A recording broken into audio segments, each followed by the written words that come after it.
दुनिया में जो लोग भी सरवाइव कर रहे हैं या बड़ी जगह या राज कर रहे हैं, उनके अंदर क्वालिटी है। तो हमें एक चीज समझनी होगी कि हमारे समाज में क्वालिटी है कि हमने इस समाज को क्वालिटी दी है या उस क्वालिटी के लिए तैयार किया है जिसकी हम लड़ाई लड़ने की बात कर रहे हैं, हम सत्ता के शिखर में जाने की बात कर रहे हैं। इसका मतलब समझ रहे हो? आपका मुकाबला इस देश के ही नहीं, इस दुनिया के बहुत बुद्धिमान लोगों से होने वाला है। ये लड़ाई ताकत की नहीं है। इस देश में जो भी आज राज कर रहा है, हिंदुस्तान से लेकर अमेरिका तक, वो बुद्धि से कर रहा है। बुद्धिमान लोग दुनिया पे शासन करते हैं। यहूदियों की संख्या पूरी दुनिया में ना के बराबर है, पॉइंट में है। वो पॉइंट में 80-90 लाख है पूरी दुनिया में। आज पूरी दुनिया को यहूदी चलाते हैं। एलन मस्क चलाता है इस दुनिया को, मार्क जुकरबर्ग चलाता है इस दुनिया को। आपको पता भी नहीं है चीज। तो हमारा मानना क्या है कि खेल ताकत का नहीं है, खेल बुद्धि का है। होगा। जंगल का राजा कौन होता है? जंगल का राजा कौन होता है? हाथी नहीं होता है साथियों। जंगल का राजा शेर होता है। क्यों होता है वो शेर? क्योंकि उसके साथ ताकत के साथ बुद्धि होती है।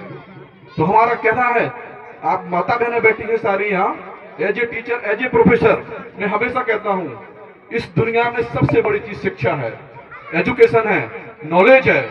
आप नॉलेज पे काम करिए। जिस दिन आपके ज्ञान में धार होगी, ये दुनिया आपके पैरों में पड़ी होगी।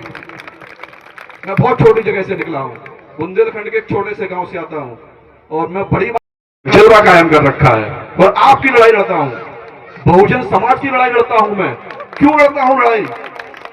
क्योंकि आपके विचार में ताकत है, आपके विचार में दम है।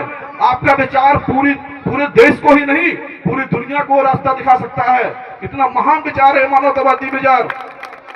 हमने इसको पढ़ा, बहुत छोटा था मैं, 5-6 साल का रहा होगा। विजय सब लोग चाहते रहते हैं, गाजीपुरी भाई साहब तो हमारे आदर्श हैं। माननीय जयप्रकाश साहब को मैं अपना आदर्श मानता हूं। इनके साथ मिला तो लगा कि ये व्यक्ति इस मूवमेंट को साथ हो गया, और तब से लगातार मैं चल रहा हूं। लेकिन मामला ताकत से नहीं, बुद्धि से ही बनेगा। तो माता बहनों से मैं कहता हूं, अपने बच्चों को स्कूल जरूर भेजें, स्कूल जरूर भेजें। आपको अपने बच्चों को स्कूल भेजना है किसी भी कीमत पर। आप अपने घर के बर्तन बेच देना, सारे खर्चे रोक देना, एक टाइम का खाना मत खाना, लेकिन बच्चों को स्कूल जरूर भेजना। सब कहते हैं कि लड़ना होगा, तो लड़ना होगा, उसके पहले हमें पढ़ना होगा। सारे लोग कहेंगे लड़ना होगा, हम कहते हैं लड़ने के पहले आपको पढ़ना होगा। और थोड़ा बहुत नहीं पढ़ना होगा, बहुत पढ़ना होगा। अब मामला सिर्फ पढ़ाई लिखाई का नहीं रहा, अब मामला उससे भी ऊपर चला जा गया। अब एमडीएमएस का रोल नहीं है, अब सुपर स्पेशलाइजेशन का रोल है, डीएम एमसीएच का जलवा है। तो आपको सबको पढ़ना होगा। मैं आपको गुमराह नहीं करूंगा, मैं अपने किसी व्यक्तिगत फायदे के लिए आपसे कोई ऐसी बात नहीं बोलूंगा जिसमें आप बढ़ या गलत रास्ते पे चले जाएं। मैं यही कहूंगा, आप सभी लोग, माताएं बहनें, अपने बच्चों को स्कूल। इस समय अरब कंट्री है, सबसे ज्यादा सोना अरब कंट्री के पास है पूरी दुनिया में, लेकिन वो क्या ताकतवर है? नहीं है। सबसे ताकतवर देश अमेरिका है, उसके बाद चाइना है। क्यों? क्योंकि उनके पास सोना नहीं है, लेकिन उनके पास साइंस है, उनके पास टेक्नोलॉजी है। आने वाला समय साइंस का है, टेक्नोलॉजी का है। अगर आपने अपने मूवमेंट में टेक्नोलॉजी को, शिक्षा को नहीं जोड़ा तो आप कहीं नहीं पहुंच पाएंगे। आने वाले समय को हमें समझना होगा कि 10-20 साल में दुनिया कहां जाने वाली है और आप कहां खड़े हैं। आपको कंपैरेटिव, तुलनात्मक अध्ययन करना होगा। सारे विद्वान लोगों को, नोटियाल साहब को, जयप्रकाश साहब को, सबको बैठ के एनालिसिस करना होगा कि हम कहां हैं। मुझे यकीन है, विश्वास है, पूरा विश्वास है साहब पे, नोटियाल साहब पे, सारे लोगों पे।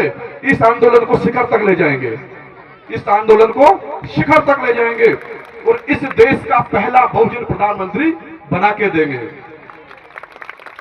इसी ख्वाहिश के साथ मैं इनके साथ हूं और चाहता हूं इस देश में पहला बहुजन प्रधानमंत्री बने और ये देश बुद्ध का देश बने।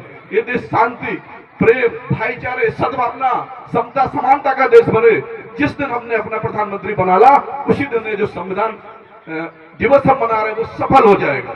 आज हम नहीं मना रहे, हमें बहुत ज्यादा खुशी नहीं है दिवस की, क्योंकि संविधान उस तरीके से इम्प्लीमेंट ही नहीं हुआ जैसे होना चाहिए था, तो किस चीज की खुशी? खुशी उस दिन होगी जिस दिन हम इस संविधान को सही तरीके से उसी रूप में इस समाज वाला यही है। सभी माता बहन, सभी लोग अपने बच्चों को स्कूल भेजें, महापुरुषों के बारे में पढ़ाएं, उनको 2-2, 3-3 लाइनें रोज बताएं कि बाबा साहब ने क्या किया था, कांसीराम साहब ने क्या किया था, ज्योतिराव फुले ने क्या किया था, सावित्रीबाई फुले ने क्या किया था। और उन लोगों का, आप कितने भी पढ़े लिखे कुछ भी हो, एसडीएम डीएम कुछ भी बन जाए, लेकिन उन लोगों का हमेशा सम्मान करें जो आपके समाज की लड़ाई लड़ रहे हैं, इनके पीछे खड़े हो जाएं। जो मंच पे लोग बैठे हैं, सामाजिक लोग हैं, राजनीतिक लोग हैं, इनके पीछे खड़े हो जाएं, क्योंकि आपके समाज को ये लोग देंगे। जब आंदोलन चला 1848 से आंदोलन शुरू हुआ, ये आंदोलन